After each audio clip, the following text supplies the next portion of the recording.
માંગડા વાળો ગાયોની વાહે વીરગતિ પામે છે, પદ્માને પામવાને એના કોડ અધૂરા રહીએ છે, અને ભૂત બનીને ભાઈ વડલે ભટકે છે. અને ઈ જ વડલા નીચે વાણિયાની જાન માંગડાની પદ્માવતીને પરણવા માટે જાય છે, અને ઈ જ વડલા નીચે રાતવાસો કરે છે. અને ઈ જાનના વડાવિયા તરીકે માંગડા વાળાનો કાકો અળસી વાળો ગયેલો આખી જાન સુઈ જાય છે.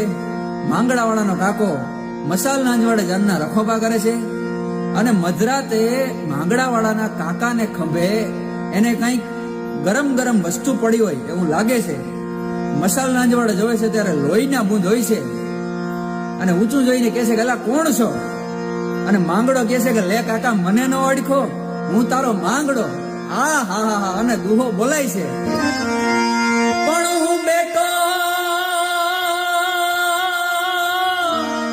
અને